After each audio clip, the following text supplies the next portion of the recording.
Hari Om. A small analysis on the concept of why the Lord of Lords Sri Krishna held the five things with him forever and he never parted with them. Even in his image also we can see those five. The reasons why he held those five, just a small analysis. So the five things which he held throughout his life are: first one is the peacock feather, second one is the flute, third one is the butter, fourth one is the blue color, and the fifth one is the invisible one. The first four are visible to our naked eyes, and they are in fact material. That means we can see, we can visualize. But the fifth one is invisible. But he never parted with that. And the fifth one is Radha. So these are the five things which he always held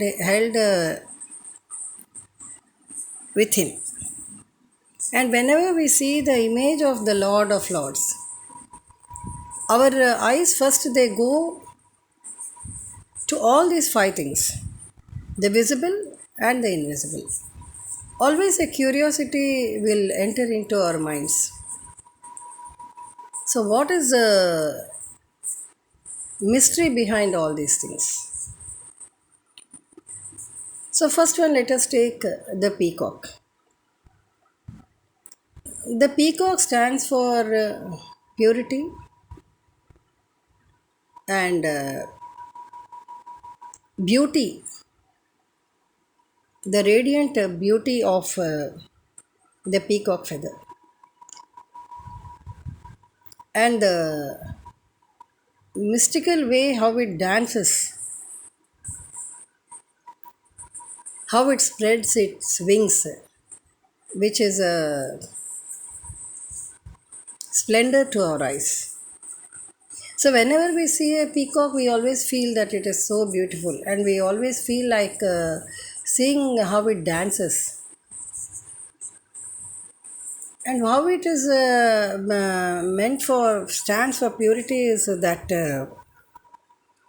they say that it is a saying that the peacock, the peahen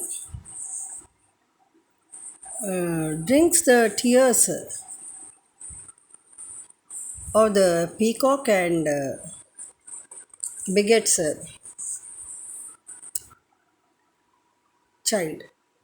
So, whatever it is, the Lord, he adorns his hair knotted with the peacock feather. And whenever we see the Lord's idol, the image, the picture of him, we feel his beauty is spread all over.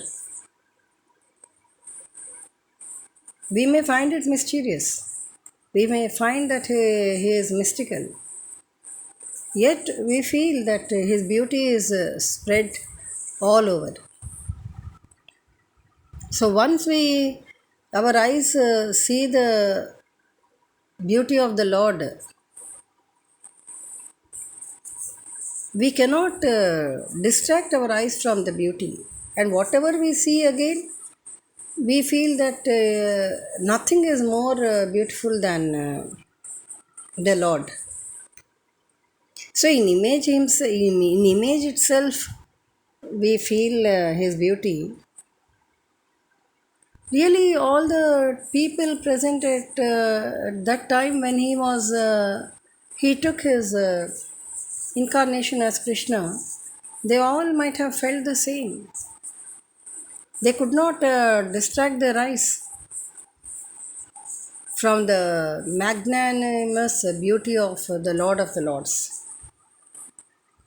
And just to depict the beauty, he adorned his hair with the peacock feather. Second one is the flute.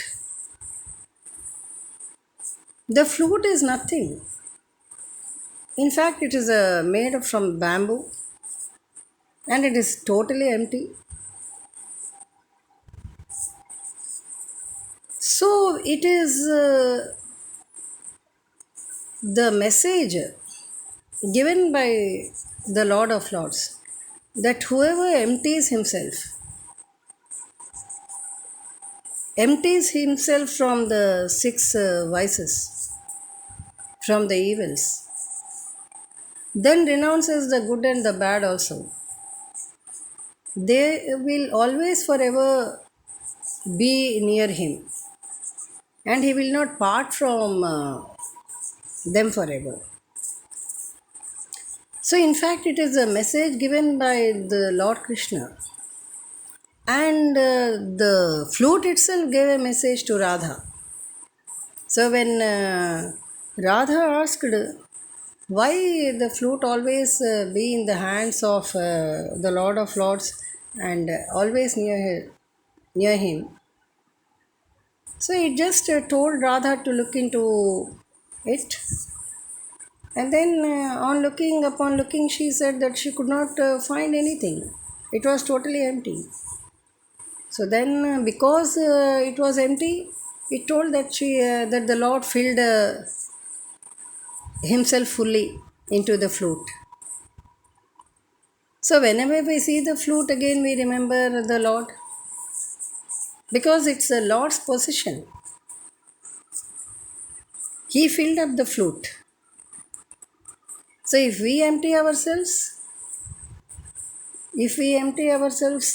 totally and surrender at Him, at His lotus feet, see, that means whatever we have, let it be thoughts or let it be wealth or let it be concepts, day by day, if we go on emptying ourselves, we become totally empty. Then he will think of filling himself in us and we become full with him. So we are because we'll be filled with him.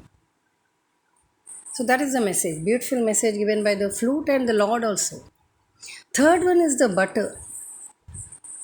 The butter actually it melts very fast. Just a little bit of heat is enough to melt the butter. So this also he holds in his hand.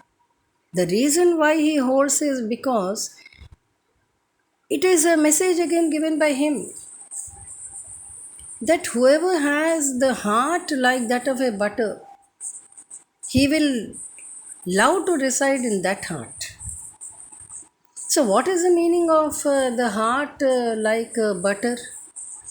That means words are sweet, deeds are sweet, their looks are sweet. So, if they are so soft, that if the deeds are soft, if their looks are soft, if their words are soft, like without hurting anybody, then again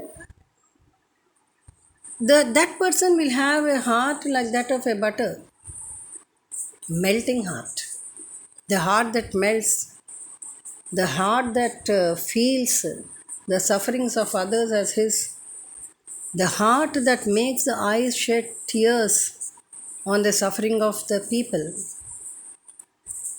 and the heart that renders service, selfless service to the needy. In that hearts, in such type of hearts, the Lord resides. So that is a message again given by him through the butter he holds in his hands always, saying that he would love to reside in those hearts that melt like butter on the sufferings of other people. Then fourth one is the blue color. So the blue color is a part of the seven colors, main color. And that main color, why he adorned his whole body, why he looks so blue? Because blue stands for magnanimity. When we see the sky, it will be blue in color. When we see the water, it will be blue in color. When we see the mountains, they be blue in color. So here, that's why there's a saying that the purple-headed mountains, the purple and blue color mountains, actually when we go near the mountains, we feel that the mountains are green, with green trees and plants, and brown color rocks or stones, mud and everything.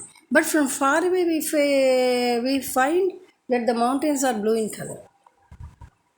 So here the blue color stands for magnanimity, the everlasting, the unending. That's why he is adorned with the blue color. He adorned himself with the blue color, which stands for the magnanimity. So here this is the fourth thing which he adorned himself.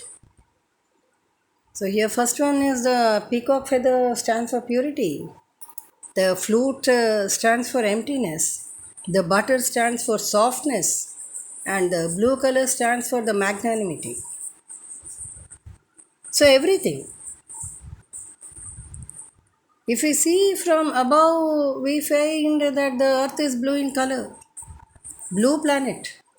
Because 79% of the earth's surface is covered with water. And the color of water, when we see from the sky, it is, we feel it is blue in color. In fact, water has no color, but it reflects whatever color is there. And the sky is blue in color. So here the sky is unlimited. And here the water on the earth is unlimited. I mean the seas, the oceans, they all carry water. So here the blue color stands for magnanimity. So everlasting, unending. Now all these four, they stand for something or the other. Now comes the fifth one, that is the invisible. So what is the invisible? So actually the gross body or the heart, the mind, the thoughts may not be read by others, seen by others. But the brain can be removed, the heart can be removed, replaced. So here, this fifth one is the invisible one, the Atma. Atma is not seen by anyone. But it can be. So it resides in the Paramatma. So that's what the fifth one is. So Radha stands for Atma. Radha is not a body, Radha is not a person. So Radha is the Atma from which the Paramatma doesn't depart. So he held the Radha in his Atma, in his heart. So he is never he parts from Radha, because he is eternal. We part. Ours is a mortal body, and when we die, the Atma goes away again to Paramatma. It merges in the Paramatma. Okay, that's another thing. Whether it merges with the Paramatma or whether it takes another form or something, that's a secondary one. It depends upon. But here coming to the Lord of Lords, the invisible one, the Radha, is nothing but his Atma. Since he is eternal, he is beyond the trinities. So life and death. So he is eternal, he is immortal. So the Radha also is immortal. So forever she became the Atma and resides in the Paramatma as invisible. But one who can see, they can never visualize the Lord of Lords without Radha. So that means we read and we know that he got 8 other wives and so many other things. But Radha is not like that. She is one of Gopika. And till the last she lived for him. So here he was so close to her that he felt there was no difference between him and Radha. So he held her in his heart as invisible. But he feels it all the time. So forever he feels it, the Radha as Atma in his heart. So always Radha resides in his heart only. So that is why these 5 things he held in his hand. He never parted with them.